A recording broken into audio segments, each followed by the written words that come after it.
kwanza alikuwa ni mkatili.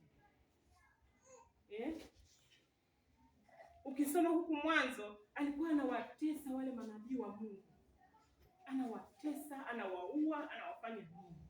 Wewe mwanamke, sio jambo zuri, halimpendezi Mungu. Tenda lililo jema. Bwana Yesu asifiwe. Amen. Akaona na hapa ni kawaida tu mbona. Lakini ukiendelea kusoma huku mbele tunaona Bwana alipomlaani na akaja kufa kifo cha aibu sana. Nenda kasome maandiko yako hapa.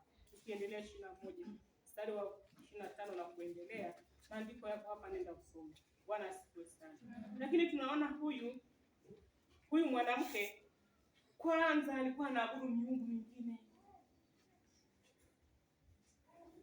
Kuabudu miungu ni makosa. Tunaye Mungu wa kweli tunayemwabudu.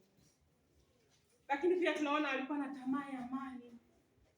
Yeye ni mke wa mfalme. Biashara, bila shaka alikuwa na mali nyingi, ana mashamba yasiyoelezeka.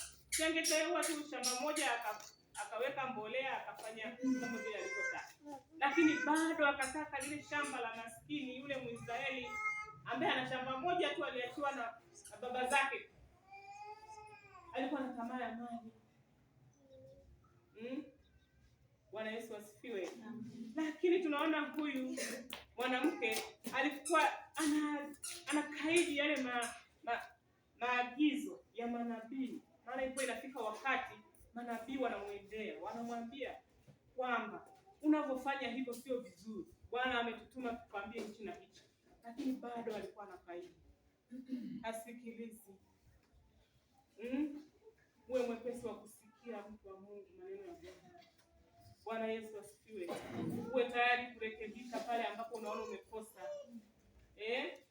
Sio unarekebisha kwa ajili ya mtu, lakini wewe mwenyewe ndani kwako piga magoti, mwambie Bwana ni rehemu.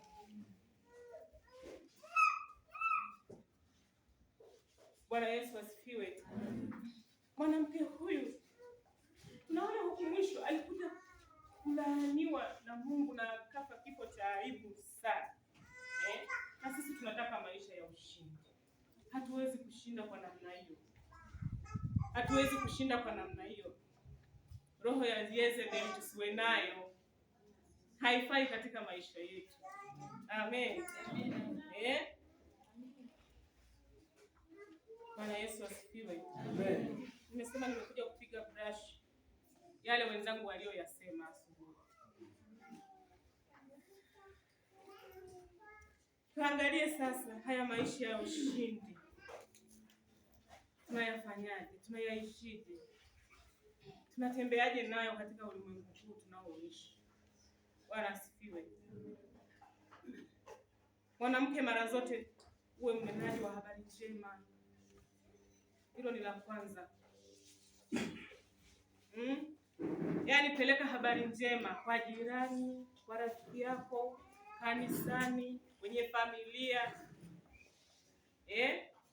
kijiji. Bwana Yesu asifiwe. Methali, kitabu cha Methali 11 tusome. Methali 11:9.